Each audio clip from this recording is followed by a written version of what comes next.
Bismillahirrahmanirrahim. Assalamualaikum warahmatullahi wabarakatuh.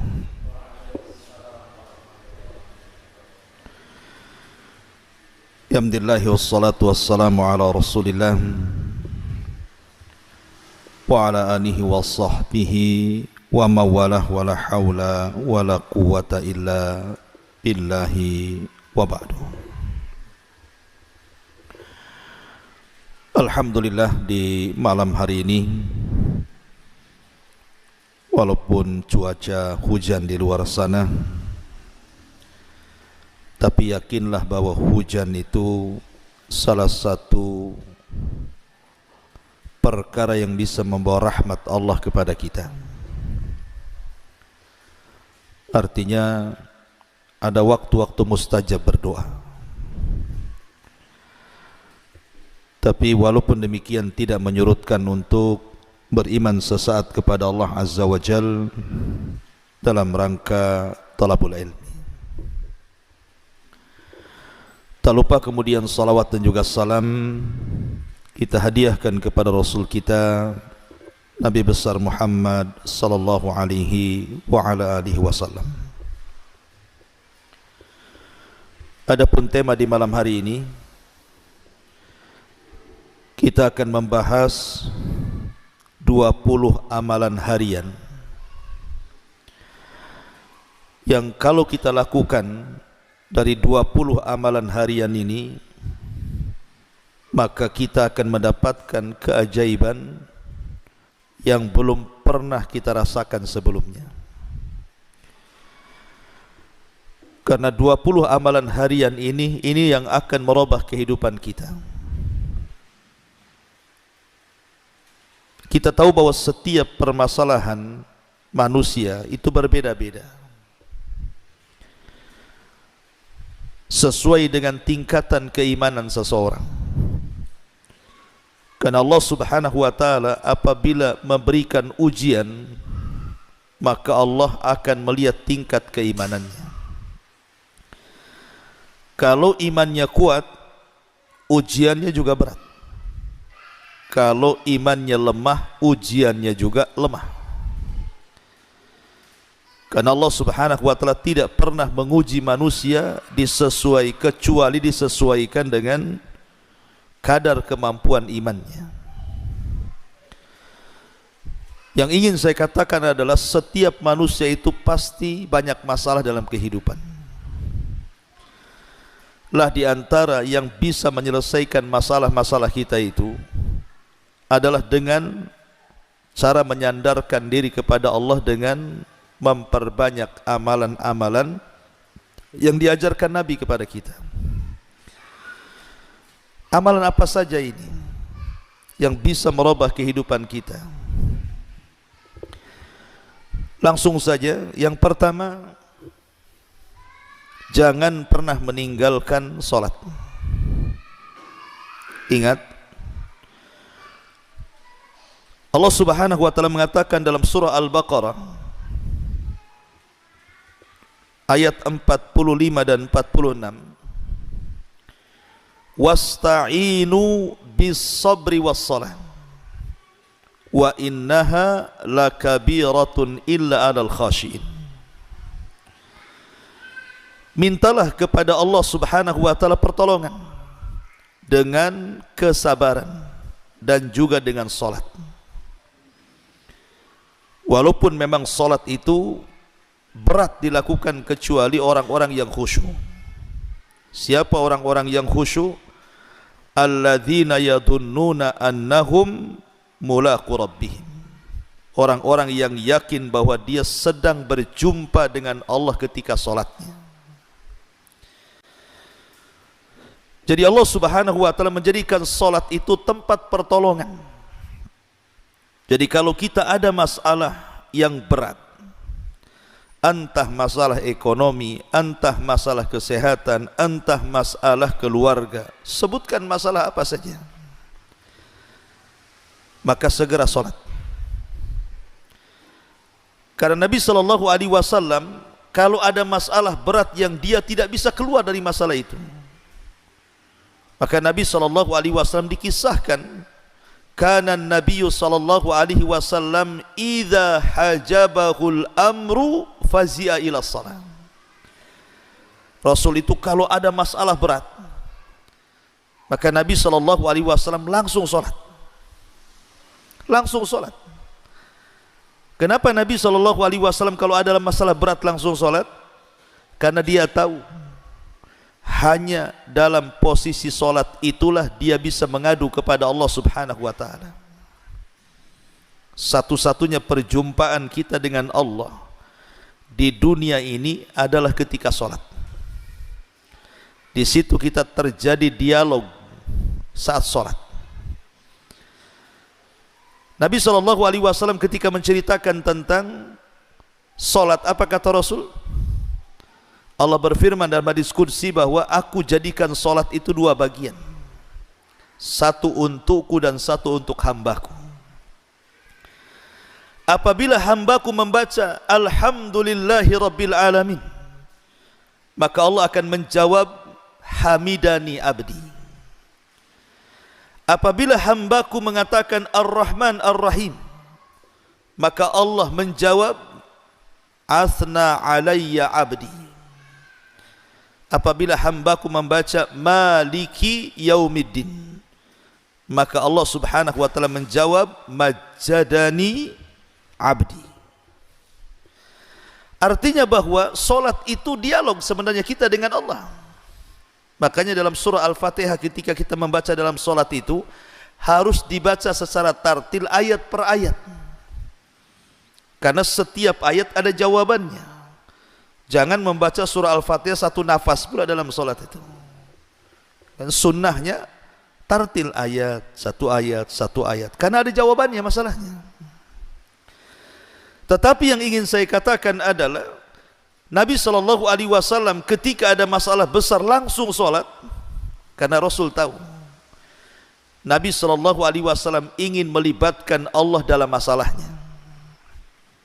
Sebesar apapun masalah anda, kalau Allah ikut campur menyelesaikan masalahnya, tidak ada masalah besar kecuali akan diurai. Tapi sekecil apapun masalah kita, kalau Allah tidak ikut campur tangan menyelesaikannya, tidak akan pernah ada jalan keluarnya. Karena setiap masalah itu datang dari Allah, dan Allah lah yang akan menyelesaikan masalah itu. Makanya ini amalan yang pertama, jangan pernah tinggalkan sholat. Terutama sholat wajib, jangan pernah ditinggalkan. Syukur-syukur kemudian kita tambah dengan yang sunnah. Karena Nabi SAW mengatakan, wala yazalu abdi yataqarrabu ilayya bin nawafil hatta uhibbahu. Ketika seorang hamba terus menerus melaksanakan yang wajib, kemudian diselingi dengan sunnah-sunnahnya, bukan hanya solat wajib tapi juga solat sunnahnya, maka Allah katakan hatta uhibbahu, sampai akhirnya aku pun jatuh cinta dengan hamba itu. Bayangkan kalau Allah Subhanahu wa ta'ala sayang dan cinta dengan kita, tentu apapun yang kita hajatkan Allah akan kabulkan. Kayak antum lah, kalau lagi sayang dengan istri, cinta dengan istri, apapun yang diminta istri diupayakan kita kabulkan. Karena orang yang mencintai kepada orang yang dicintai pasti akan mentaati. Apalagi yang mencintai kita Allah, ikhwan. Yang mencintai Allah, yang memiliki langit dan bumi dan seluruh kekayaan yang ada di alam semesta ini, maka apapun yang kita hajatkan pasti Allah kasih itu. Ma'asyiral muslimin yang dimuliakan Allah Azza wa Jal, ini amalan yang pertama, jangan pernah tinggalkan salat, terutama yang wajib, kalau bisa tambah yang sunnah-sunnah. Satu. Yang kedua, jangan pernah meninggalkan sholawat. Terkadang kita ini meremehkan soal sholawat, padahal di balik sholawat itu ada keajaiban yang luar biasa, ikhwan. Di balik sholawat itu luar biasa keajaibannya. Nabi SAW bersabda dalam sebuah hadis yang dikeluarkan Imam An-Nasai. Apa kata Rasul? Man shalla alayya salatan wahidatan sallallahu alaihi ashra salawatin wa khuttat anhu ashra khatawatin wa rufi'at lahu ashru darajatin. Kata Nabi SAW, barang siapa yang bersalawat kepadaku satu kali saja, maka Allah Subhanahu wa ta'ala akan bersalawat kepada kita 10 kali lipat. Apa makna salawat? Kita sering membaca Allahumma salli ala Muhammad, atau kalau kita menulis nama Rasul mesti Muhammad sallallahu alaihi wasallam. Kita sering mengucapkan salawat Allahumma salli ala Muhammad sallallahu alaihi wasallam. Apa maknanya itu? Makna salawat itu, kalau kita mengatakan Allahumma salli ala Muhammad, artinya ya Allah, berikan pujian kepada Nabi kita Muhammad sallallahu alaihi wasallam di hadapan makhluk Engkau yang ada di langit sana. Jadi kita meminta kepada Allah agar nama Rasul dipuji-puji di langit.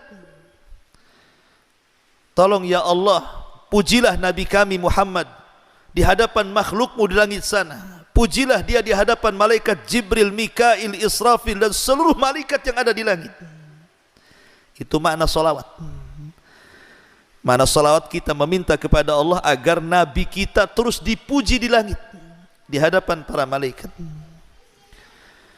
Lah kalau seandainya kata Rasul kita bersalawat 1 kali, maka Allah akan bersalawat kepada kita berapa kali? 10 kali. Nama kita akan disebut oleh Allah 10 kali di hadapan para malaikat di langit sana, di hadapan Jibril, Mikail, Israfil, malaikat pemikul arsy dan seluruh malaikat yang ada di langit. Bayangkan nama kita disebut-sebut, padahal hanya menyebut salawat 1 kali saja, tapi nama kita disebut 10 kali di hadapan malaikat. Bayangkan kalau seandainya antum bersalawat sampai 10 kali, 20 kali, 100 kali, mungkin anda sudah menjadi selebritis langit, karena nama kita akan dikenal oleh malaikat masalahnya.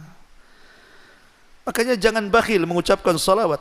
Antum pulang dari sini Allahumma salli ala Muhammad, Allahumma salli ala Muhammad, sampai rumah ada berapa kali itu salawat tuh? Nama kita disebut-sebut di langit tuh. 1 kali salawat 10 kali penyebutan. 2 kali salawat 20 kali disebutkan nama kita di langit. 100 kali salawat kalikan saja, berarti nama kita akan disebut-sebut oleh para malaikat dan mereka memuji-muji kita. Ini makna salawat. Kemudian makna salam apa?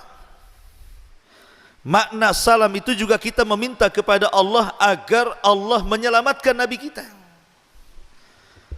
Menyelamatkan apa maksudnya? Menyelamatkan di dunia agar jasadnya jangan sampai diganggu orang kafir. Karena dahulu ada upaya pengambilan jasad Nabi. Berapa kali itu? Ada orang-orang yang berupaya membuat semacam terowongan, digali dan hampir mendekati kuburan Nabi. Tapi Allah Subhanahu wa ta'ala menyelamatkan jasad Nabi kita. Sampai hari ini tidak ada yang berhasil. Jadi kita ketika mengatakan wassalam, meminta keselamatan, maksudnya meminta keselamatan kepada Allah. Jasad Nabi kita diselamatkan dari orang-orang kafir. Adapun di akhirat, ya tentu kita meminta kepada Allah Subhanahu wa ta'ala agar Nabi kita diselamatkan juga. Dan Nabi kita pasti selamat. Ini hanya mimbabi ta'adub saja. Adab kita kepada Nabi, meminta kepada Allah agar Nabi kita diselamatkan, walaupun dia sendiri penyelamat atas izin Allah Subhanahu wa ta'ala. Dia akan membawakan syafaatul uzma kepada kita. Itulah makna salawat dan juga makna salam. Karena kita kadang bersalawat tak paham pula maknanya, sehingga akhirnya kurang semangat salawatnya. Kemudian kalau ada orang yang banyak salawat, kita pula katakan banyak kali salawatnya katanya. Lah antum tak salawat kan? Justru salawat itu penting. Apalagi kalau dalam waktu-waktu doa. Nabi SAW mengatakan, kullu du'ain yud'allahu azza wa jalla bihi mahjubun 'anis sama hatta yusalla 'ala nabi. Semua doa terhalang, tidak akan diijabah. Semua doa terhalang dan tidak akan diijabah Allah Subhanahu wa taala sampai dibacakan salawat untuk Nabi Muhammad sallallahu alaihi wasallam. Makanya di antara adab doa, pertama memuji Allah, yang kedua bersalawat kepada Nabi sallallahu alaihi wasallam, baru kemudian meminta sesuatu kepada Allah Subhanahu wa ta'ala. Karena salawat itu salah satu pembuka pintu doa. Maka perbanyaklah salawat. Ma'asyiral muslimin yang dimuliakan Allah Azza wa Jalla. Lebih daripada itu, dalam hadis Ubay ibn Ka'ab radhiyallahu an. Ubay ibn Ka'ab itu seorang sahabat yang dikenal pakar dengan Quran. Bahkan satu-satunya sahabat yang disebut namanya di langit. Satu hari Nabi SAW memanggil Ubay ibn Ka'ab di masjid dan mengatakan, ya Ubay, amaranillah an aqra alaika surat al-bayyinah. Wahai Ubay, Allah perintahkan aku untuk membacakan surah al-bayyinah kepadamu. Kemudian Rasul membaca, lam yakunil ladina kafaru min ahlil kitab. Ubay menangis, asammanillahu ya Rasulullah, apakah namaku disebut-sebut di langit wahai Rasul? Apakah Allah menyebut-nyebut namaku wahai Rasul? Maka Rasul mengatakan, ya, Allah menyebut-nyebut namamu. Maka Ubay pun menangis. Macam mana orang seperti dia disebut-sebut namanya, pada di sana ada Abu Bakar, Umar, Utsman yang jauh di atas dia. Ya. Lah Ubay ibn Ka'ab ini satu hari bertanya soal salawat kepada Rasul dalam doanya. Dan dia mengatakan, ya Rasulullah, aku sanggup menjadikan seluruh doaku diisi dengan salawat. Apa kata Nabi SAW? Kata Nabi, idzan tughfa hammuk wa yughfar laka dzambuk. Kalau itu kau lakukan wahai Ubay, semua masalahmu akan hilang dan semua dosamu akan diampuni. Jadi kalau antum banyak masalah, banyak salawat, insyaallah masalah itu akan terurai sedikit. Ini yang kedua. Yang ketiga, perbanyak istighfar. Astaghfirullah, astaghfirullah, astaghfirullah. Itulah istighfar. Istighfar itu diambil dari tiga kata, ghain, gha, fa, ra. Ghain, fa, dan ra. Ghafar. Apa ghafar itu? Artinya penutup. Jadi kalau dalam dunia peperangan di zaman dulu, biasanya orang itu kan menggunakan baju besi dan helm penutup. Dalam bahasa Arab helm itu disebut mighfar, karena kepalanya tertutup dengan helm. Mighfar itulah helm kepala dalam perang, tameng. Ya.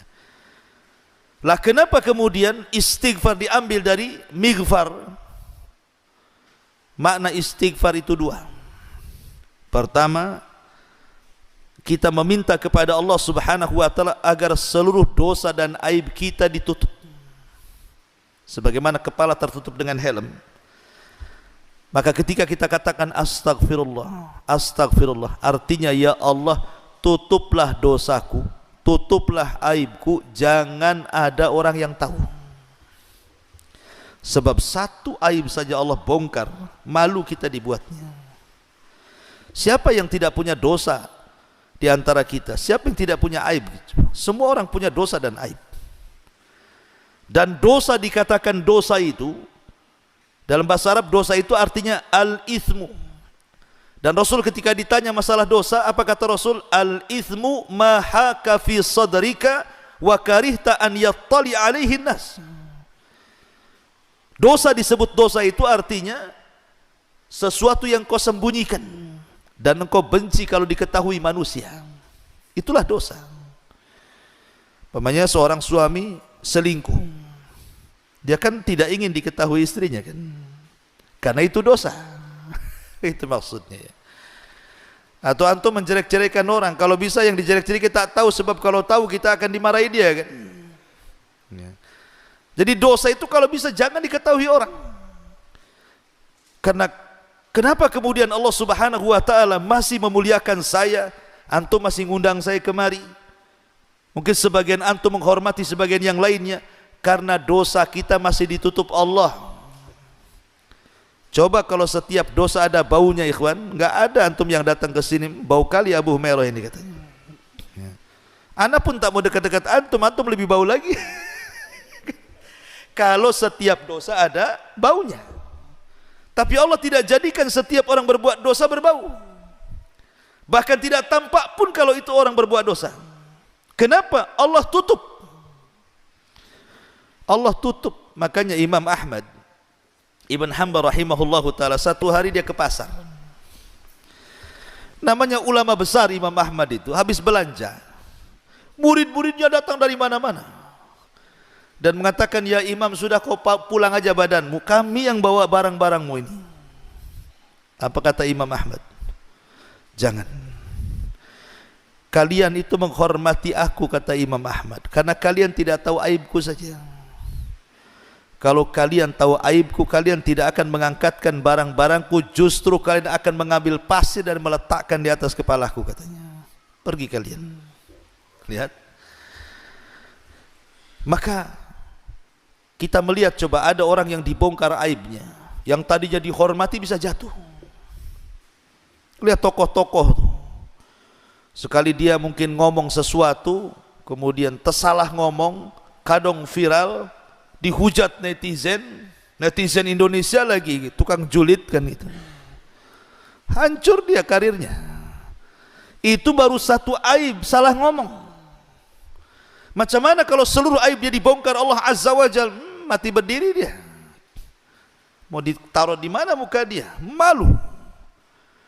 Makanya kalau kita mengatakan astagfirullah itu artinya, ya Allah, tutuplah dosa dan aibku, cukuplah antara kita dengan dirimu saja ya Allah. Sebab kau dibongkar masalah besar. Ya. Siapa yang tidak punya aib? Ini mana istighfar yang pertama. Mana istighfar yang kedua, karena kita ini tidak mungkin lepas daripada dosa. Tidak ada manusia yang bersih dari dosa. Maka kita meminta kepada Allah agar dosa-dosa kita ini tidak diazab dan diampuni Allah Subhanahu wa ta'ala. Makanya ada hadis yang panjang, hadis tentang hisab yasir, hisab mudah. Jadi nanti pada hari kiamat ada orang yang didatangkan di hadapan Allah di halayak orang ramai, tapi Allah tutupi antara dia dengan manusia. Kemudian Allah mengatakan, ata'rifu dzamba kadza, wahai fulan, bukankah engkau sudah melakukan dosa ini itu, dosa ini itu? Maka orang ini mengatakan, tentu ya Rabb, aku melakukannya. Kemudian Allah mengatakan, kalau begitu, apa yang kau harapkan dari dosamu? Maka orang ini mengatakan, ampunanmu ya Rabb, aku hanya ingin ampunanmu. Maka Allah Subhanahu wa ta'ala mengatakan, ya fulan, laqad satartuka fid dunya wa ghafartu lakal yaum. Dulu engkau di dunia kututup aibmu, sekarang di akhirat ku ampuni dosamu. Itulah makna istighfar. Jadi ketika kita mengatakan astaghfirullahaladzim, astaghfirullahaladzim, artinya ya Allah, tutup aib dan dosaku, dan jangan kau azab aib dan dosaku di akhirat. Kan enak permintaannya kan. Antum kira istighfar itu apa? Istighfar itu astagfirullah, astagfirullah gitu saja. Dah ada maknanya di situ. Makanya kalau orang tahu istilah, tahu makna, semangat bacanya. Kayak solawat tadi kan semangat bacanya. Allahumma sholli ala Muhammad, 10 kali nama kita disebut-sebut malaikat sana. Di depan Jibril lagi disebut nama kita. Ketemu aja enggak dengan Jibril kita. Tapi nama kita di depan Jibril disebut-sebut Allah, sebayangkan. Enggak apa-apa enggak jadi selebritis Jakarta. Yang penting nama kita menjadi selebritis langit kan lebih mulia. Ada orang yang tidak dikenal manusia tapi dikenal di tengah-tengah malaikat. Ini yang ketiga, perbanyak istighfar. Karena istighfar ini bisa mengatasi masalah. Semua masalah bisa dengan istighfar. Kata Nabi SAW, man lazimal istighfar ja'alallahu min kulli dhiqin makhraja wa min kulli hammin faraja wa razaqahullahu min haitsu la yahtasib. Siapa yang melazimkan istighfar, astagfirullah, astagfirullah, astagfirullah, dilazimkan sama dia, maka Allah akan jadikan pada setiap kesempitannya kelapangan, pada setiap kegundahannya kebahagiaan, dan dia akan diberikan rizki dari arah yang tidak disangka-sangka. Subhanallah. Dan saya sudah alami, percaya ikhwan, karena saya pernah mengalami. Pernah satu hari ada masalah besar bagi saya itu. Rasanya tidak bisa keluar dari masalah itu, saking pusingnya. Jadi saya teringat hadis ini. Jadi saya baca dari pagi, siang, sore, malam, beberapa hari. Masya Allah, memang betul kata Nabi. Rupanya masalah itu terurai sedikit. Ada benang merah yang kita bisa tarik di situ. Antum bisa coba, ya. Kalau antum ada masalah, banyak istighfar. Itu hati yang sempit itu makin tenang. Lah ketika hati tenang itulah berfikir itulah akhirnya bisa menjernihkan masalah. Sebab kalau hati sempit, otak pula sempit. Macam mana menyelesaikan masalah? Yang ada lari dari masalah, tapi masalah tak mau lari pula tuh. Makanya yakin bahwa istighfar itu bisa menyelesaikan masalah. Di zaman tabi'in ada seorang imam namanya Hasan Al-Basri rahimahullahu ta'ala. Ada 3 orang yang membawa kesulitan yang berbeda kepada Imam Hasan Al-Basri meminta fatwa. Yang satu mengatakan, ya Imam, aku sudah lama menikah tak punya anak, tolonglah berikan amalan kepadaku. Yang satu mengatakan, ya Imam, desa kami paceklik pacekliknya, tidak pernah turun hujan sampai gersang kering kelontang. Kira-kira amalan apa yang bisa menurunkan hujan, katanya. Yang ketiga mengatakan, ya Imam, aku sudah bekerja ngalor ngidul ngetan ngulon bahasanya, ya. Gak kaya-kaya juga, ya. Apa kata Imam Hasan Al-Basri? Istaghfiru rabbakum. Jawabannya untuk 3 masalah 1, perbanyak istighfar, katanya. Orang-orang mengatakan, ya Imam, masalah kami beda-beda, kenapa jawabannya 1? Suruh istighfar, katanya kan. Maka Hasan Al-Basri menukilkan perkataan Nabi Nuh alaihi salam yang disebutkan dalam Al-Quran surah Nuh itu. Apa kata Hasan Al-Basri?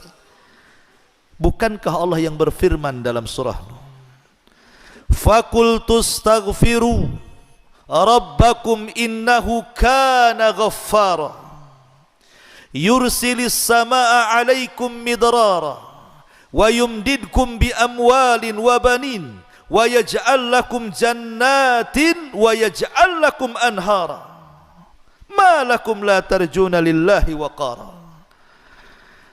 Nuh berkata kepada kaumnya, perbanyaklah istighfar, ucapkan astagfirullah, karena banyaknya kalian mengucapkan astagfirullah itu akan menjadikan apa? Yursilis sama alaikum midrara, Allah akan hujani kalian. Wa yumdidkum bi amwali wa banin, Allah akan perbanyak harta dan keturunan kalian. Wa yaj'al lakum jannatin wa yaj'al lakum anhara, Allah akan lebatkan hutan-hutan kalian dan Allah akan aliri seluruh sungai-sungai kalian. Lihat, kata Nabi Nuh, dengan memperbanyak istighfar Allah turunkan hujan, Allah perbanyak harta, Allah berikan keturunan. Itulah 3 soalan tadi kan. Ya Imam, saya lama menikah tak punya keturunan. Kata Allah dan Quran, Allah perbanyak keturunan. Yang satu mengatakan sudah kerja sana sini kok tak kaya-kaya. Istighfar, Allah kasih banyak harta. Yang satu mengatakan, ya Imam, desa kami kering kelontang, tidak ada hujan. Istighfar, Allah turunkan hujan. 3 3 soalan 1 jawaban namanya. Saya teringat satu cerita syekh. Ada seorang syekh bercerita, dia punya murid, muridnya miskin, miskin-miskinnya. Saking miskinnya kadang-kadang syekh yang kasih makan. Gak apa-apa, engkau gak usah kerja, saya kasih makan, tapi kau ngaji di sini, jadi muridku. Lama dia ngaji, tapi tak tahanlah dikasih makan syekh, dikasih ilmu, malu. Sementara dia punya keluarga, dia ingin bantu. Akhirnya sudah beberapa tahun dia resign, dia minta sama syekhnya diizinkan untuk keluar mencari pekerjaan. Akhirnya pergi dia. Adalah sekitar 5-6 tahun atau 7 tahun tidak pernah berjumpa dengan syekh ini. Tiba-tiba kemudian satu hari dia bawa mobil yang sangat mahal sekali harganya, datang bertandang kepada gurunya syekhnya ini. Syekhnya kaget, disangka dia rental. Ini mobil siapa? Rental di mana? Katanya. Enak saja, ini mobilku lah syekh, katanya. Katanya udah 7 tahun kan. Ini baru 1 katanya. Di rumah ada lagi. Kagetlah saya ini. Cemana kok bisa banyak mobilnya itu, di fotokopi apa? Akhirnya dia cerita bahwa dia sudah kaya. Dia ingin bersedekah kepada syekhnya. Jadi syekh ini kan heran.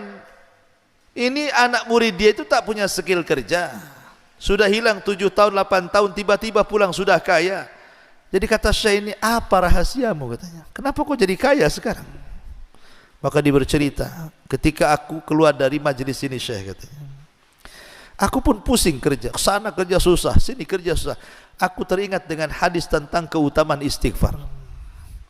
Sambil mencari kerja, sambil terus berusaha, setiap hari aku mengucapkan istighfar itu 10.000 kali. 10.000 kali, cemana ngitungnya tuh? Setiap hari 10.000 kali. Astagfirullah, astagfirullah. Sambil cari kerjaan. Tidak kurang dari setahun katanya, tiba-tiba Allah mudahkan semuanya. Ini kisah nyata, ya. Seorang syekh bercerita, cobalah Ustaz, tahun depan masih miskin, udah takdirnya mungkin antum miskin tuh. Gitu. Tapi bukan, kita walaupun tidak ada cerita kayak gini ikhwan, yakin hadis Nabi itu tidak mungkin, nggak mungkin, mustahil, pasti yakin. Kita harus yakin lah kan, Nabi yang ngomong kok. Dan Allah yang punya kekayaan, kenapa mesti takut? Allah yang punya kekayaan, kita tinggal minta kan sama Allah. Maka perbanyak istighfar. Ini yang ketiga. Kemudian yang keempat, jangan tinggalkan sholat duha. Ini juga salah satu sholat yang bisa menyelesaikan banyak masalah. Nabi SAW mengatakan, yusbihu ala kulli sulama min ahadikum sadaqah, fa kullu tasbihatin sadaqah, wa kullu tahmidatin sadaqah, wa kullu tahlilatin sadaqah, wa kullu takbiratin sadaqah, wa amrun bil ma'ruf sadaqah, wa nahyun anil munkar sadaqah, wa yujzi'u min dzalika rak'atan yarka'ahuma minadh-dhuha, kata Rasul. Ingat bahwa setiap hari, setiap pagi itu kita sebenarnya badan kita itu diharuskan mengeluarkan sedekah. Itu kewajiban kita setiap hari. Badan kita ini harus mengeluarkan sedekah. Dengan cara apa? Dengan memperbanyak tasbih subhanallah, kemudian juga tahmid alhamdulillah, kemudian tahlil la ilaha illallah, kemudian takbir Allahu akbar, kemudian mengajak manusia kepada kebaikan, mencegah manusia dari kemungkaran.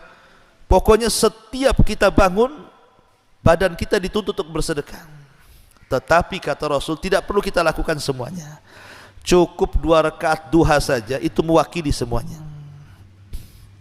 Cukup 2 rakaat duha mewakili semuanya. Ikhwan, seafdal-afdalnya sholat duha jam berapa? Ketika anak unta berlarian karena kepanasan. Begitu hadisnya. Artinya sholat duha itu yang paling afdal ketika tanah sudah mulai memanas. Ketika matahari sudah mulai memanas, ya mungkin sekitar antara jam 10 sampai jam 12 sebelum duhur lah. Itu seafdol-afdolnya waktu duha, antara jam 10 jam 11. Itu kan panas-panasnya tuh. Ya. Tapi boleh juga sholat duha di awal waktu, setelah terbit matahari meninggi satu tombak boleh. Tapi kita cerita afdolnya sholat duha. Yang ingin saya katakan, jam 8 sampai jam 12 siang itu waktu orang sibuk-sibuknya bekerja, ikhwan. Yang punya ladang ke ladang, yang punya kantor ke kantor, yang punya perusahaan ke perusahaan, yang cari makan di jalan ya di jalan-jalan kan gitu. Waktu-waktu jam 7 sampai jam 12 itu orang sibuk dunia, ikhwan. Sibuk ya. Yang punya toko buka tokonya macam-macam, karena itu memang waktu-waktunya orang sibuk bekerja. Tapi dari duhur ke atas kan sudah malas biasanya orang. Lah ketika kemudian manusia mereka mengejar dunia dari pagi sampai siang, dan kita tahu bahwa dunia itu melalaikan akhirat, tiba-tiba antum keluar dari kelalaian manusia. Antum keluar ketika di tengah-tengah manusia sedang bekerja mencari dunia, antum keluar. Kemudian sholat duha. Menunjukkan apa? Bahwa kita ini bukan sembarang orang. Bisa keluar dari kelalaian dunia. Di saat manusia mengejar dunia, antum pula mengejar akhirat. Kan terbalik itu arahnya. Ya. Makanya Imam Ibnul Qayyim sampai membuat kaidah. Siapa yang sanggup keluar dari kelalaian dunia, ketika manusia mengejar dunia, kita pula keluar dari pengejaran dunia dan mengejar akhirat, maka orang itu adalah orang pilihan, dan orang itu adalah orang awabin, orang-orang yang betul-betul ingin kembali kepada Allah. Makanya solat duha ada yang memberi nama sebagai solat awabin, solatnya orang-orang yang taubat, solatnya orang-orang yang berserah diri, itulah solat duha. Dan Nabi SAW mengatakan dalam sebuah hadis, apa kata Nabi SAW dalam hadis Abi Dzar Al-Ghifari radhiyallahu an, Ibna Adam, irka' li min awwalin nahar arba'a raka'atin aqfika akhirahu. Wahai anak Adam, kata Allah dalam hadis kursi, rukulah untukku, maksudnya salatlah duha untukku di awal siang, cukup 4 rakaat, maka dalam satu hari kucukupkan kehidupan. Makanya kalau orang dulu biasanya mengistilahkan kalau ingin dimudahkan rizkinya jangan tinggalkan duha, kan itu ya. Ya, memang ada riwayatnya. Ini riwayatnya. Hadis kursi. Akfika akhirahu, aku cukupkan sampai akhir sore. Jadi kalau kita mamanya solat duha, kemudian setelah solat duha kita berusaha, maka Allah akan cukupkan kehidupan kita. Ini kan solusi ini. Ya. Makanya bagi orang-orang yang banyak masalah, masalah ekonomi, masalah pekerjaan, masalah apapun, jangan tinggalkan duha. Insya Allah kita akan tahu akibatnya nanti. Ini yang keempat. Yang kelima, salat malam, tahajud, qiyamul lail. Beda qiyamul lail dengan salat malam. Kalau qiyamul lail itu artinya menghidupkan malam. Menghidupkan malam kan tidak harus sholat. Berwudu, antum namanya bangun tidur, berwudu, itu antum berarti qiyamul lail. Walaupun hanya berwudu. Berzikir, baca Quran, tafakur, merenung gitu ya. Itu namanya qiyamul lail. Menghidupkan malam. Tapi kalau tahajud itu disebut sholat malam.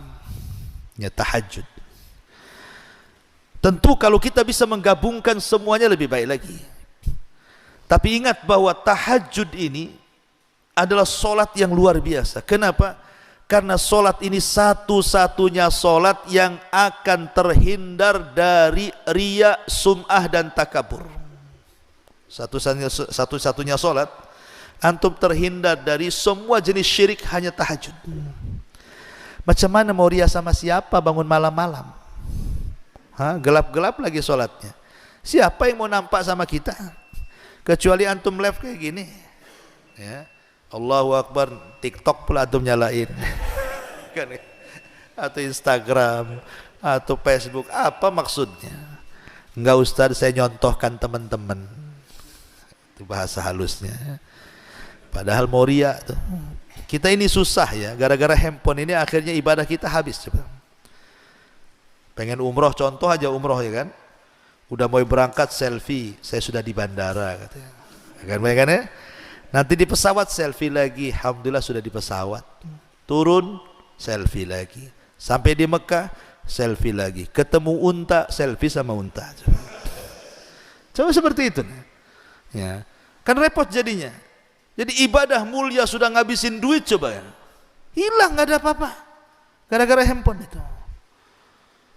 Ya nggak seru Ustaz kalau orang nggak tahu saya umroh, ya nggak tahu. Ya memang harusnya seperti itu, ibadah itu disembunyikan kan. Kalau bisa jangan cari travel di sini. Kalau orang sini cari travelnya di Batam sana. Promosi. Jadi orang sini tidak tahu kalau antum umroh kan. Tahu-tahu botak saja. Kata orang sini, kenapa dibotak? Tak adalah gatal kepala kan gitu. Jadi orang nggak tahu kalau kita habis umroh kan. Ini enggak. Sengaja pakai pakaian ihramnya dibawa ke masjid pula coba. Subhanallah. Memang handphone ini buat masalah. Tapi solat ini, solat malam, itu solat yang luar biasa. Kenapa? Tidak ada riya di situ. Kalau betul-betul mau menghindar riya itu mungkin. Karena orang lagi tidur, tiba-tiba kemudian kita terbangun kemudian solat malam, apa enggak luar biasa tuh? Ditambah-tambah kalau itu memang dilakukan di sepertiga malam akhir, maka ada hadis Nabi SAW mengatakan, yanzilu rabbuna ila sama'id dunya fi kulli thuluthil laylil akhir wa dhalika kulla laylatin.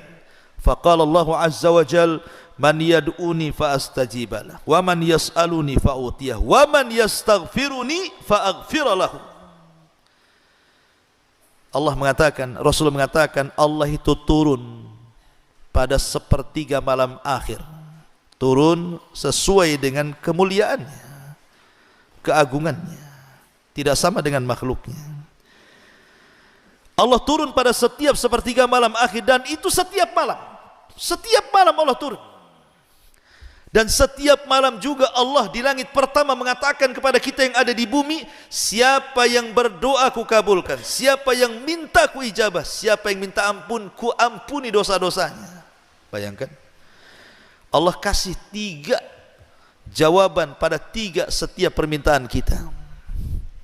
Baik, masih melanjutkan kajian yang tersisa. Di antara amalan-amalan yang bisa merubah kehidupan kita, tadi saya sudah sebutkan 5 perkara. Pertama, jaga sholat. Yang kedua, jaga untuk terus lisan kita bersolawat. Yang ketiga, lakukan istighfar terus-terusan. Kemudian yang keempat, jangan tinggalkan sholat duha. Dan yang kelima, sampai di sini tadi, kalau bisa lakukan sholat malam. Karena di sepertiga malam akhir itu Allah turun ke langit dunia dan menawarkan kekuasaannya. Kemudian yang keenam, sering-seringlah mengucapkan kalimat la haula wala quwwata illa billah. Tidak ada daya dan kekuatan kecuali hanya milik Allah Subhanahu wa ta'ala. Kalimat ini bukan kalimat biasa, ikhwan. Kalimat la haula wala quwata illa billah ini bukan kalimat biasa, ini kalimat luar biasa. Jangan remehkan kalimat ini. Ketika Allah Subhanahu wa ta'ala menciptakan arsy, arsy itu makhluk Allah yang sangat besar. Bayangkan kalau seandainya bumi dibandingkan dengan 7 lapis langit. Ibarat Anda datang ke padang pasir, kemudian meletakkan cincin di tengah padang pasir. Bumi itu cincinnya, padang pasir itu langitnya. Kalau seandainya kita gabungkan antara bumi dan langit itu, kemudian kita bandingkan besarnya dengan kursi Allah, tempat berpijak kedua kaki Allah, kursi Allah, maka sama kita letakkan cincin di tengah padang pasir. Cincin itu langit dan bumi, padang pasir itulah kursinya. Kalau kita gabung tuh kursi, langit, bumi dan alam semesta dibandingkan dengan besarnya arsy Allah Subhanahu wa taala, itu sama dengan cincin dilempar ke padang pasir. Cincin itu ya semua makhluknya, padang pasir itulah arsy-Nya. Bagaimana yang menciptakannya? Allahu Akbar. Allah lebih besar dibandingkan makhluk-makhluknya. Artinya bahwa seluruh alam semesta ini diliputi oleh arsy, karena itu makhluk yang paling besar kan, dan itulah makhluk yang pertama kali Allah ciptakan. Lah ketika Allah Subhanahu wa taala menciptakan arsy, setelah itu Allah menciptakan apa lagi? Allah ciptakan para malaikat pemikulnya yang disebut dengan hamalatul arsy. Dan Allah menyebutkan jumlahnya berapa? 8. Pemikul arsy itu 8 malaikat. Lah satu hari Nabi SAW diizinkan Allah Subhanahu wa taala untuk mensifati malaikat pemikul arsy. Apa kata Rasulullah? Besarnya malaikat pemikul arsy itu, kakinya, kaki malaikat itu menjulang ke bawah sampai ke dasar bumi. Kemudian badannya menjulang ke atas sampai melintasi langit pertama, kedua, ketiga, sampai keempat, sampai ke kursi, sampai ke sidratil muntaha, sampai ke sorga. Baru setelah sorga, kedua tanduknya memikul arsy Allah Subhanahu wa taala. Kalau bukan Nabi yang menceritakan dan hadisnya sahih, tentu kita tidak akan percaya. Ini menghayal saja, masa ada makhluk seperti itu, kakinya di dasar bumi, kemudian badannya menjulang sampai kedua tanduknya memikul arsy, kan kayak hayal, menghayal kan begitu. Tapi masalahnya hadisnya sahih yang menceritakan Nabi, sami'na wa ata'na, dan itu jumlahnya 8 malaikat. Lah malaikat-malaikat ini saat diciptakan, kemudian Allah Subhanahu wa taala katakan tugas kalian pikul arsy. Ketika malaikat-malaikat pemikul arsy ini melihat arsy, kayaknya tak sanggup. Macam mana saya akan pikul arsy sampai kiamat dibangkitkan? Arsy sebesar itu. Maka malaikat-malaikat pemikul arsy ini meminta uzur bahwa mereka tidak sanggup memikul arsy. Arsy sebesar ini macam mana mau dipikul? Maka Allah Subhanahu wa taala mengatakan, kalau begitu ucapkan kalimat la haula wala quwwata illa billah.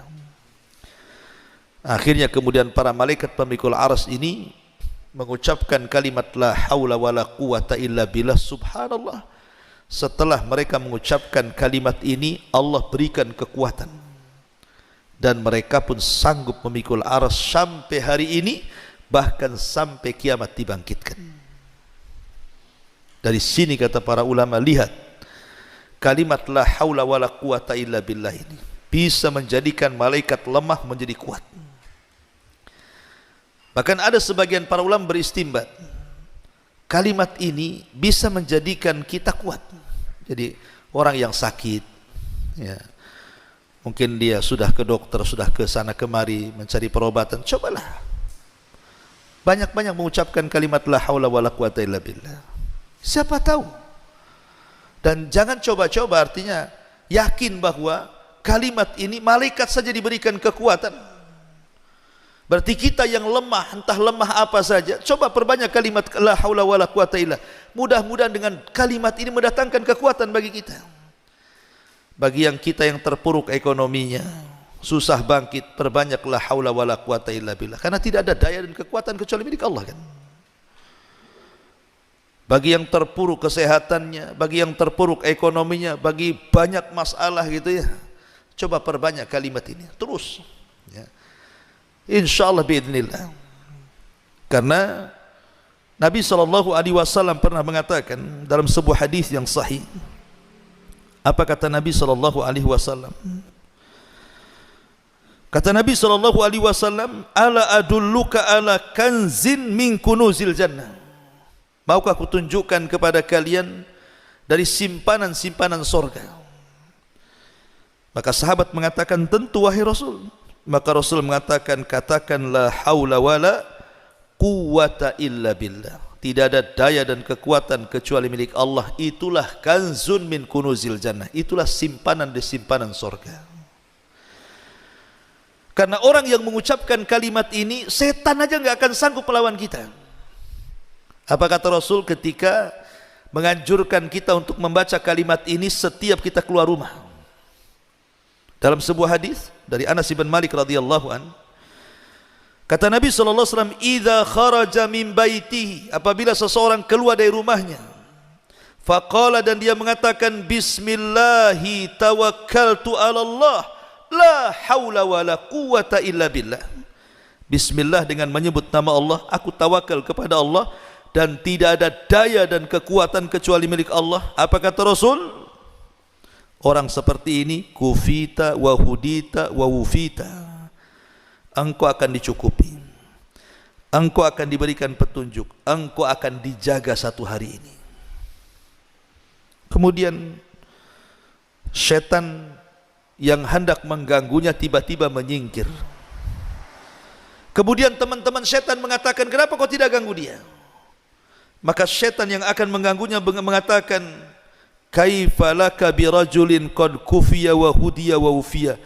Celaka engkau, macam mana aku akan ganggu orang itu sementara orang itu sudah dicukupi Allah, sudah diberikan hidayah oleh Allah, sudah dijaga Allah, aku tidak bisa mengganggunya. Makanya kalau kita membaca la haula wala quwata illa billah dari rumah pagi-pagi ini, antum keluar rumah, entah kerja, entah ke pasar, entah ke kebun, entah kemana, terserahlah, katakan bismillahi tawakkaltu ala Allah, la haula wala quwata illa billah. Maka selama satu hari itu tidak akan ada setan yang datang ke kita, tidak ada orang hasad yang hasad kepada kita, tidak ada orang dengki yang dengki kepada kita, tidak ada orang yang menghantar sihir yang hendak menyihir kita, tidak ada setan yang hendak mengganggu kita. Ya. Lah ini kan kekuatan luar biasa. Berarti satu hari itu kita dicukupi oleh Allah, dijaga oleh Allah, bahkan diberikan petunjuk oleh Allah Azza wa Jalla. Tuh terkadang kalimat-kalimat seperti ini, kawan, kalau orang tahu makna dan paham kan enak tuh, kita amalkan. Ya. Ma'asyiral muslimin yang dimuliakan Allah Azza wa Jalla, karena ini salah satu solusi hidup masalahnya. Kalau kita banyak masalah, penyakit dan lain sebagainya, maka perbanyaklah haula wala quwata illa billah. Antum kasih ijazah lah biasanya. Kalau ada saudara sakit gitu ya, bisiki saja, perbanyak kalimat la haula wala quwata illa billah, insyaallah sembuh. Tahu-tahu besoknya mati, ya sudah takdirnya. Gimana udah takdir Allah kan? Kita ini ngasih sebab saja kan itu ya. Ma'asyiral muslimin yang dimuliakan Allah Subhanahu wa taala. Kemudian yang nomor 7, perbanyak kalimat tasbih. Subhanallah, subhanallah, tasbih. Ya. Disebutkan dalam hadis Nabi sallallahu alaihi wasallam, man qala subhanallah wa bihamdihi fi yaumin mi'ata marratin quttat khatayahu wa in kana mithla zabadil bahri. Barang siapa yang mengucapkan subhanallah wa bihamdihi, subhanallah wa bihamdihi berapa kali? 100 kali dalam satu hari, maka Allah akan hapuskan dosanya walaupun jumlah dosanya sebanyak buih yang ada di lautan. Subhanallah. Siapa yang bisa menghitung buih di lautan? Tidak ada yang bisa. Seandainya kita punya dosa lo sebanyak itu, dengan mengucapkan subhanallah bihamdi 100 kali dalam sehari, Allah hapuskan dosa-dosa kita. Tentu yang dimaksud di sini dosa kecil. Kalau dosa besar kan tidak bisa digempur dengan tasbih, hanya bisa digempur dengan taubat dan nasuha. Tetapi ikhwatu fiddin muliakan Allah Azza wa Jal, kalimat subhanallah itu kan kalimat ringan kan, semua orang bisa mengucapkannya. Bahkan Rasul yang mengatakan kalimat ini kalimat ringan. Apa kata Rasul?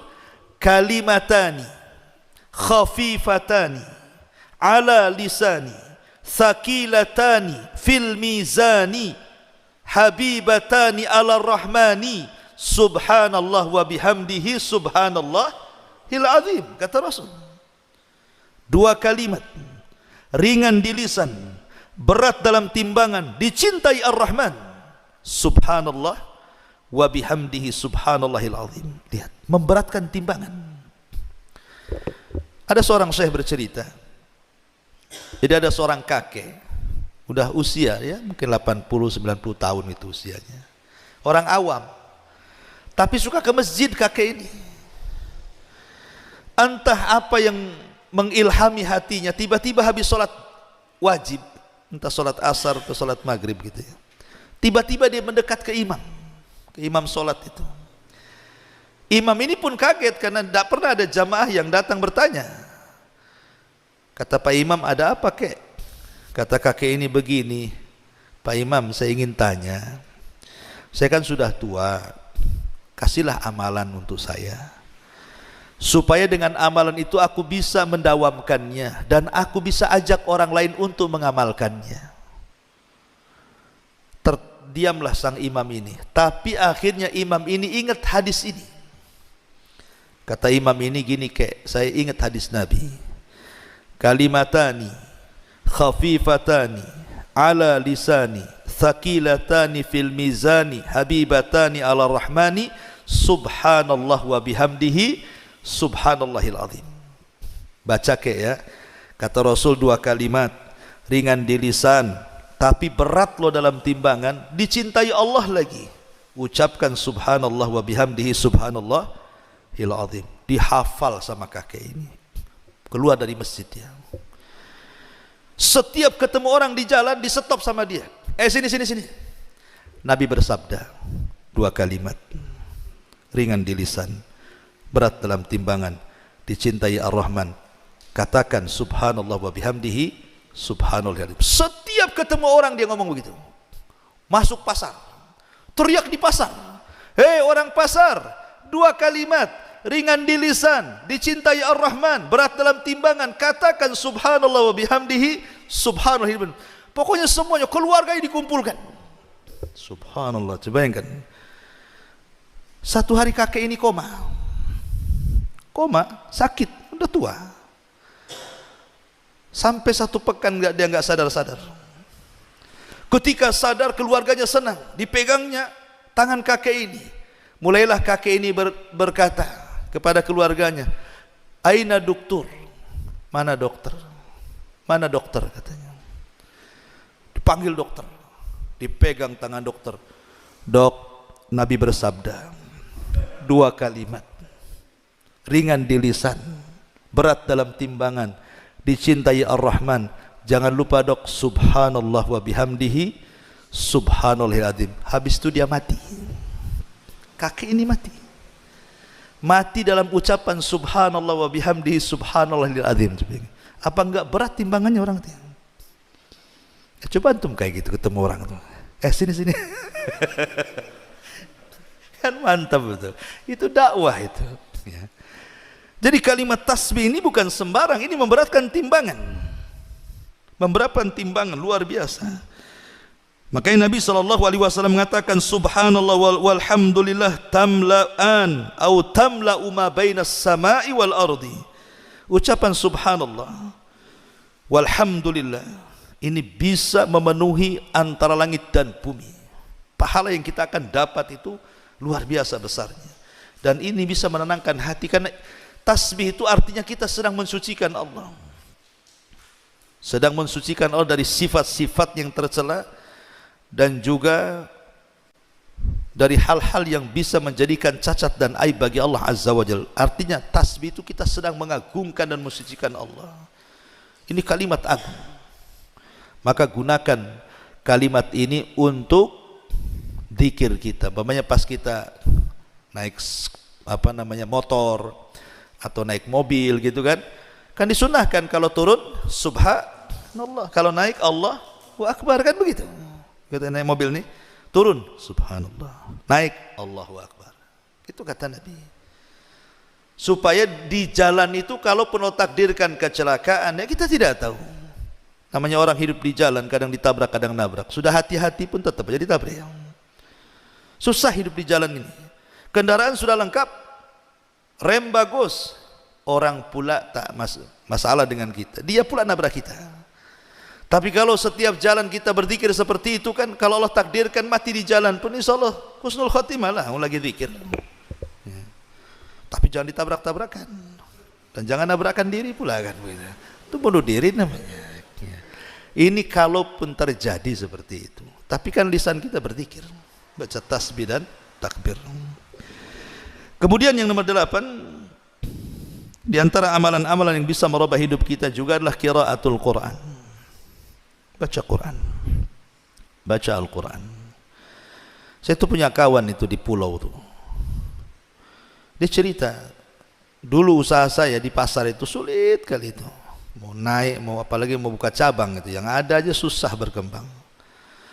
Tapi semenjak saya tiap pagi sebelum kerja itu saya baca Quran. Allah mudahkan usaha saya katanya. Ini mereka orang awam yang ngomong gini, bukan orang ngaji, orang awam yang ngomong gini sama anak tuh. Artinya ya saya percaya saja, karena Al-Quran itu memang berkah, diturunkan oleh Allah untuk keberkahan kan. Dan Al-Quran sendiri adalah syifa bagi obat. Betapa banyak orang-orang yang kemudian membaca Al-Quran ketika dia sudah masuk rumah sakit sana sini, tidak sanggup dokter mengobatinya, akhirnya dia tawasul dengan Al-Quran, akhirnya sembuh. Banyak kok yang seperti itu. Karena Al-Quran itu huda wa rahmah, bahkan wasyifa, dia obatkan itu. Makanya kata Abdullah ibn Mas'ud radhiyallahu an, kalau hatimu mati berarti carilah di 3 tempat. Pertama, inda sama'il Quran, ketika mendengar Quran. Kalau tidak ada getar-getar ketika mendengar Quran, matilah hati kita. Tapi kalau musik yang didengar, wow, bergetar hati kita. Bisa berlinang air mata. Kenapa? Musiknya sedih. Persis kehidupan saya dari kecil sampai besar katanya. Ada pula, coba ya kan. Instrumennya kok buat sedih saya. Bisa dia dengar musik meneteskan air mata, bisa dengan musik dia jingkrak-jingkrak, bisa dengan musik dia ketawa-ketawa. Tapi dengan Quran tak ada pengaruh. Berarti hatinya mati itu. Kalau dengar Quran kok biasa-biasa, mati hatinya. Ya summa qasat qulubuhum, hatinya sudah keras. Makanya kata Abdullah bin Mas'ud, ini ciri-ciri kalau mendengar Quran kok enggak ada pengaruh, berarti hatimu masalah tuh. Yang kedua, indah majalis dzikri, ketika di majelis dzikir kayak gini ngaji. Ya, kalau dia mau, karena orang kalau biasa ngaji, kawan, dia akan tenang hidup di majelis taklim tuh. Kalau saya ibaratkan tuh, kalau kan tangkap ikan, letakkan di akuarium, tenang dia. Memang di situ tempatnya kan. Coba tangkap burung liar, ada burung yang untung tangkap, masukkan ke sarang. Karena memang bukan di situ tempatnya, ya mau terbang aja dia di sarang itu kan. Kecuali kalau udah lama. Ya. Seperti itulah antum yang biasa ngaji, ya tenang aja, walaupun ngantuk-ngantuk kan gitu. Coba cari kawan yang nggak pernah ngaji, ajak ngaji. Apa pantatnya nggak panas itu? Goyang sana, goyang sini. Kapan selesainya? Kok bisa nyambung lagi? Ini kajian apa ini? Itu nggak, hatinya nggak ada di situ kan. Makanya kalau orang punya hati duduk di majelis taklim, tenang dia di situ. Nah, cari hati anda di situ. Orang kalau terbiasa majelis taklim, insya Allah gitu ya. Karena memang hatinya di situ. Ataupun indal khalawat, ketika kesendirian kita dengan Allah. Ketika malam kita bangun gitu kan, kita bisa tahajud, kita bisa baca Quran di sepertiga malam, berarti kita ada hati itu. Tapi kalau bangun kencing tidur lagi, dan itu setiap hari seperti itu, tidak bisa kita bangun malam untuk hanya sekedar berzikir saja, berarti hatinya mati itu. Kata Abdullah bin Mas'ud, kalau di 3 tempat ini tidak berpengaruh, mati hati kalian, harus diperbaiki. Ma'asyiral muslimin yang dimuliakan Allah Azza wa Jalla. Jadi baca Quran ini luar biasa, karena jangankan kita ya, Quran ini kalau dibacakan ke gunung-gunung, bahkan ke langit dan ke bumi itu, mereka bisa bergetar. Allah mengatakan apa? Inna aradnal amanata 'alas samawati wal ardi wal jibal fa abaina an yahmilnaha wa ashfaqna minha wa hamalaha al-insan. Kami sodorkan amanah Quran ini kepada langit, bumi dan gunung, semua menolaknya karena tahu beratnya. Tapi manusia memegangnya. Artinya ada pengaruh Quran ini kepada langit, bumi dan alam semesta. Bayangkan bangsa jin ketika Nabi SAW pulang dari Taif. Kan Rasul semenjak meninggal Abu Talib, meninggal Khadijah, itu tidak ada backing dakwah. Karena kenapa orang-orang Quraisy tidak berani menyentuh Nabi? Karena ada dua orang ini. Pertama Abu Talib karena pemimpin Arab, yang kedua Khadijah karena wanita mulia, masih menghargai. Tapi ketika dua-duanya meninggal dalam tahun yang sama, yang disebut dengan Amul Hazni, tahun kesedihan, Rasul sudah nggak bisa berdakwah di Mekah, diancam mau dibunuh, dan diancam oleh 18 kabilah, macam-macam kami bunuh. Terpaksa Rasul harus hijrah, mencari areal baru untuk berdakwah. Dia kepikir ke Taif, berangkat dia ke Taif. Sampai di Taif, bukannya diterima penduduk Taif, lebih parah dibandingkan Mekah. Baru datang aja dilempari. Sampai Rasul harus lari 1 mil, dilempari batu, bayangkan. Akhirnya dia sembunyi dengan budaknya. Siapa budaknya? Zaid ibn Harithah, di kebun Mughirah, kebun kurma perbatasan Taif dan Mekah. Mau masuk Mekah tidak bisa, kembali ke Taif dilempari. Akhirnya di kebun kurma itu Nabi SAW sholat subuh. Lah ketika sholat fajar itulah tiba-tiba ada 7 atau 8 jin dari Nasibin, jin-jin dari Yaman, nyasar ke situ, ke kebun kurma Mughirah itu. Ketika Nabi SAW sedang sholat membaca Quran, jin-jin ini mendengarnya. Subhanallah, sekali dengar, jin-jin ini beriman kepada Allah Azza wa Jalla. Dari sini turun ayat surah jin, Qul uhiya ilayya annahu istama'u nafarun minal jinni faqalu inna sami'na qur'anan ajaba. Qul uhiya ilayya annahu istama'a nafarun minal jin. Telah diwahyukan kepadaku bahwa ada sekelompok jin yang mendengarkan Al-Quran. Setelah mendengarkan Al-Quran, qalu sami'na qur'anan ajaba, kami mendengar Quran ini sangat takjub, aman Nabi kami beriman, katanya. Subhanallah, jin sekali mendengar Quran langsung beriman. Terkadang jin lebih baik daripada manusia, kan? Coba antum datang ke orang kafir, bacakan Quran, beriman gak? Yang ada di marah-marah, apa kamu baca-baca Quran di sini? Bahkan Quran bisa mengusir jin, kan? Kalau orang ruqyah tuh bacakan Quran, hilang. Tapi saya pikir baca Quran itu, tadinya saya pikir jin aja yang lari. Orang pun bisa lari kalau dibacakan Quran. Coba antum ke pasar, banyak orang kumpul-kumpul preman, antum baca Quran di situ, apa gak bubar tuh? Oh, rupanya bisa ngusir orang juga Quran tuh. Ya. Ma'asyiral muslimin yang dimuliakan Allah Azza wa Jalla, intinya bahwa jangan tinggalkan Quran. Quran itu obat segala sesuatu. Kemudian yang nomor 9, jangan lupakan membaca ayat kursi. Ayat kursi ini jangan dianggap remeh. Ini ayat yang paling mulia dalam Al-Quran. 30 juz, bayangkan Quran itu. Kalau cerita surat, tidak ada surat yang paling mulia melebihi surah Al-Fatihah. Tapi kalau cerita ayat, tidak ada ayat yang paling mulia dalam Al-Quran melebihi ayat kursi. Melebihi ayat kursi. Ajaib luar biasa kalau kita membedah tafsirnya itu. Ayat kursi ini semua bicara tauhid dari awal sampai akhir. Keagungan, tauhid, kemuliaan dan begitu seterusnya. Bahkan nama dan sifat bagi Allah diulang-ulang dalam ayat ini. Lah ayat ini, satu hari Abu Hurairah radhiyallahu an ditugasi Rasul untuk menjaga pembendaraan zakat di bulan Ramadan. Jadi Abu Hurairah suruh jaga tuh malam-malam, kan ngepul zakat fitrah, zakat mal, pokoknya zakat lah bulan Ramadan, kan. Abu Hurairah itu jaga tuh pembendaharaan zakatnya, gudangnya. Tiba-tiba ada pencuri, mencuri beras, mencuri gandum atau kurma lah pokoknya, kan, tidak banyak. Dikejar sama Abu Hurairah, pencuri ini ketangkap pula. Tiba-tiba kata pencuri ini, ya Abu Hurairah, aku dengar engkau ini baik, suka bagi-bagi zakat, kau dipercaya Nabi, tolonglah bebaskan aku kan belum dapat jatah, keluarga lapar, aku juga lapar, aku di orang susah, keluarga orang susah, biarkan aku ngambil ini katanya. Akhirnya Abu Hurairah kasihan, dilepas. Besoknya lagi nyuri lagi, dia lagi yang ketangkap. Kemarin kau sudah ngambil, kenapa ngambil lagi? Iya, kurang, ini begini sampai 3 kali. Kata Abu Hurairah, ini ketiga kali tidak mungkinlah pencuri dilepas. Ayo kita menghadap Nabi. Kata pencuri ini gini saja Abu Hurairah, bagaimana kalau ku ajarkan beberapa kalimat? Setelah ku ajarkan beberapa kalimat, lepas diriku. Kata Abu Hurairah, apa kalimat itu? Maka kata orang ini, ya Abu Hurairah, idza awaita ila firashika faqra ayatal kursi.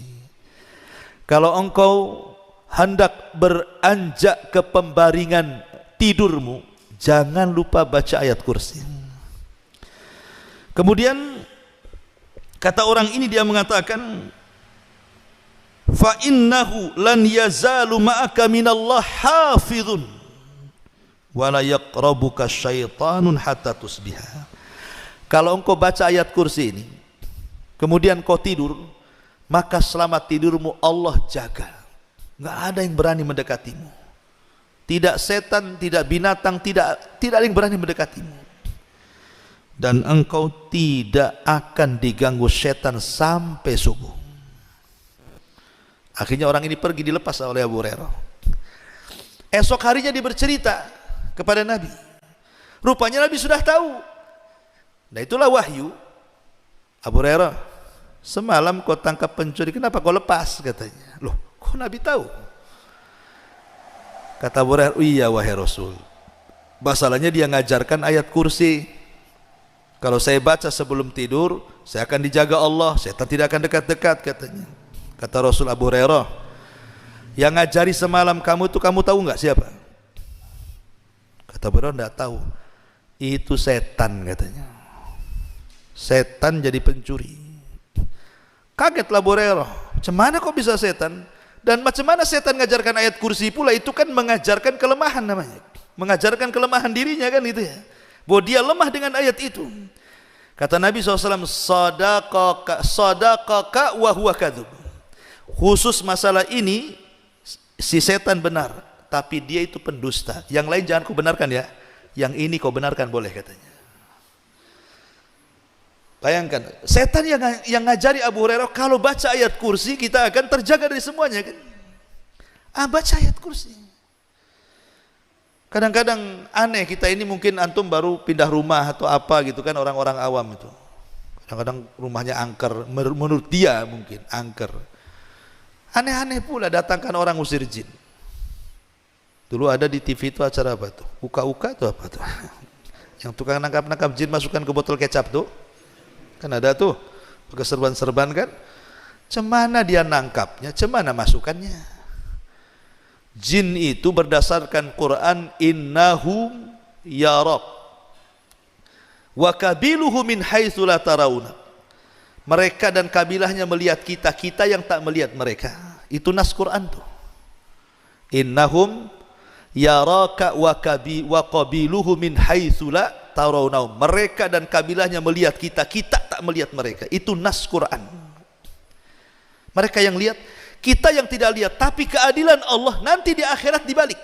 Kita yang melihat mereka, mereka tidak melihat kita. Harus adil lah kan begitu. Tapi di dunia mereka melihat kita, kita tidak melihat mereka. Macam mana Allah mengatakan kita tidak melihat mereka, bisa pula kita tangkap mereka? Macam mana caranya? Ya, kita bisa nangkap makhluk yang tidak bisa dilihat.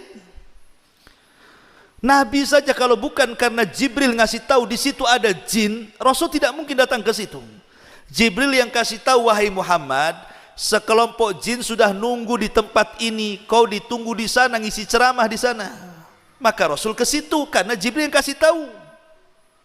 Tiba-tiba antum ceramah di tengah kebun, innal hamdalillah nahmadu. Ngapain antum? Lagi ceramah sama jin. Mana bisa? Ya. Apalagi nangkap-nangkap jin kemudian masuk ke botol ini, coba. Botol mineral. Toto lobang pula kecil. Keluar pula dari situ. Ini kan sandiwara, sinetron. Tidak ada yang bisa seperti itu. Itu yang bisa hanya orang-orang yang pandai acting saja. Bukan nangkap jin, itu sedang acting orang itu. Nggak bisa. Apa dia tahu jumlah jin di rumah berapa? Nah, sekarang kalau begitu tangkaplah itu jin-jin yang di kamar mandi yang al-khobais dan khobis itu. Yang kita berlindung, Allahumma inni a'udzuka minal khubthi wal khobais. Tangkap tuh. Bisa nggak tuh? Nangkap jin laki-laki dan perempuan tuh yang ada di kamar mandi. Jadi kalau yang masuk laki-laki yang goda perempuan, kalau yang masuk perempuan yang goda laki-laki, yang masuk LGBT ya jinnya LGBT juga lah kan.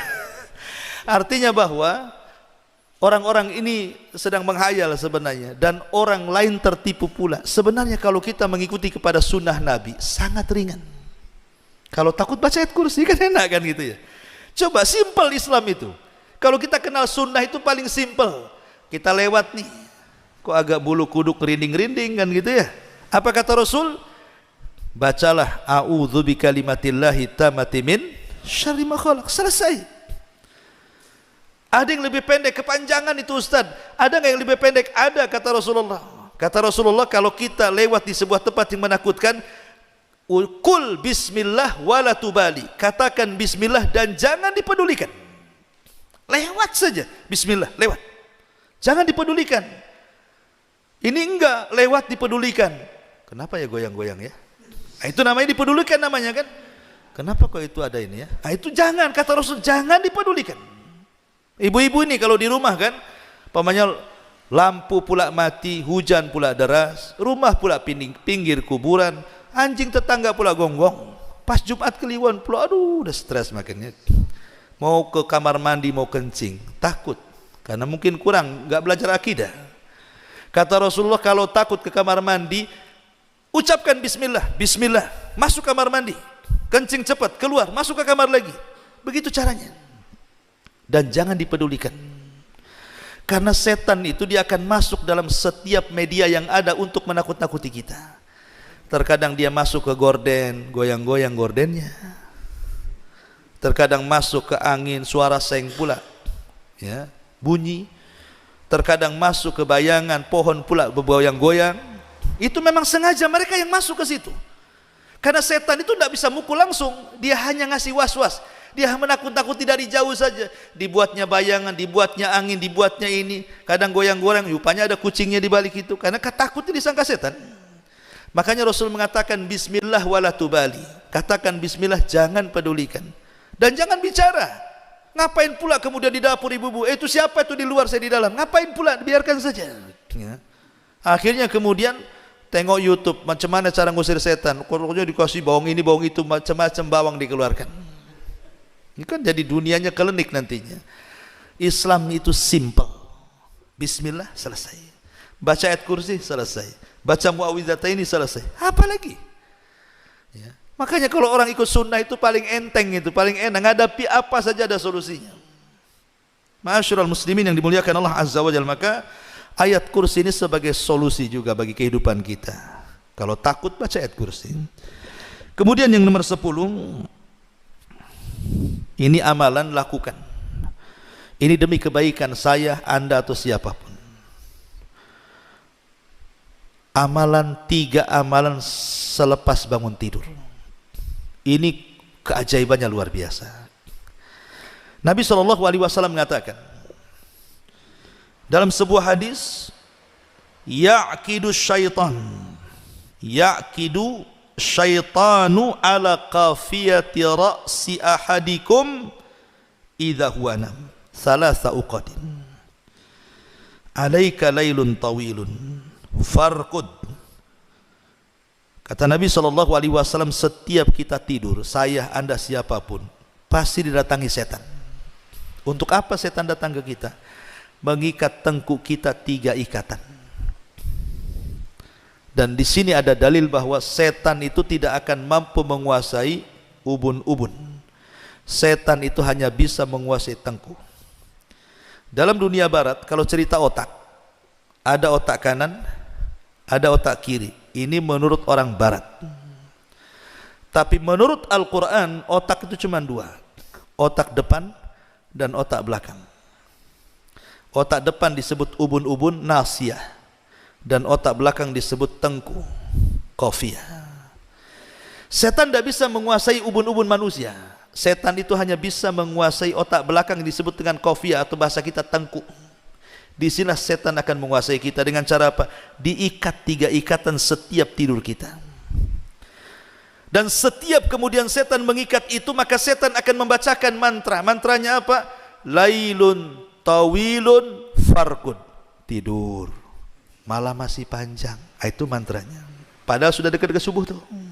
Ya. Diikat lagi, udah azan subuh tuh, kasih mantra lagi, tidur, tidurlah, malam masih panjang, padahal dari jam 6 tuh. Ya. Diikat lagi, nah, gitu juga mantranya sederhana, tidur, tidur, itu saja mantranya setan. Ya tidur dia, tahu-tahu udah matahari sudah terbit. Lihat bagaimana setan itu supaya kita keluar dari waktu yang sangat istimewa. Makanya kata Nabi SAW, kalau kita bangun di sepertiga malam, 1 jam sebelum subuh, apa yang harus kita lakukan? Fa idza staiqadha fadzakarallah. Kalau kita bangun, anggaplah jam 4 atau jam 3, kemudian kita ingat Allah, berzikir setelah bangun daripada tidur, alhamdulillahilladzi ba'dam ahyana ba'dama amatana wa ilaihi nusyur. Hilang 1 ikatan.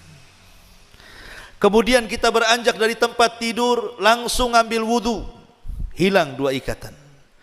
Kemudian setelah kita berwudu langsung sholat, entah sholat tahajud atau sholat subuh, hilang 3 ikatan. Apa yang terjadi? Kata Nabi SAW, kalau ini terjadi, fa asbaha nasyitan tayyiban nafsi wa illa asbaha khabisan nafsi kaslan. Kalau antum melakukan seperti itu, bangun jam 4, berzikir, berwudu, sholat, maka setelah subuh jiwa kita akan dibersihkan Allah, sehingga kita tidak akan mengalami masalah-masalah yang kelam 1 hari itu, dan kita akan semangat hidup dan tahu apa yang ditatap ke depan. Tapi kalau tidak dilakukan, bablas subuhnya, nggak sholat sama sekali, maka jiwanya akan diburukkan dan akan didatangkan berbagai macam masalah yang ia tidak tahu dari mana masalah itu datang. Tahu-tahu ada masalah aja banyak, kan masalah jadinya. Makanya ikhwan, kalau orang itu sholat malam ya, bangun tengah malam sholat malam, walaupun umpamanya 3 jam dia sholat malam, tetapi kemudian ngantuk-ngantuk habis subuh itu, hidupnya semangat, tidak loyo kan. Tapi ada orang yang anggaplah tidur jam 1, bangun jam 9 gitu kan, itu rasanya badan tuh sakit-sakit itu, masih lemas, masih ngantukan, padahal sudah lama dia tidur kan. Lah disitulah letaknya kenapa Nabi SAW mengajarkan kepada kita, kalau hidup kita ingin terarah, lakukan 3 perkara: berzikir setelah bangun dari tidur, berwudu, sholat. Saya nggak bisa bayangkan coba orang yang nggak pernah sholat subuh, sementara setiap malam setan ikat 3 ikatan. Itu kalau 10 hari tak sholat subuh, 3 ikatan kali 10 udah berapa tuh? Apa nggak ruwet itu di tengkuknya ikatan setan tuh? Cemana dia berfikirnya coba. Nah ini kalau ingin menatap hidup, lakukan ini. Ma'asyiral muslimin yang dimuliakan Allah Subhanahu wa taala, ya waktu 8:30.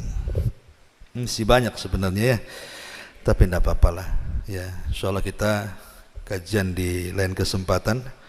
Kayaknya malam ini tidak ada tanya jawab nih ya, 8:30 karena ada keperluan. Subhanakallahumma bihamdika asyhadu an la ilaha illa anta astaghfiruka wa atubu ilaik. Allahu ta'ala alam.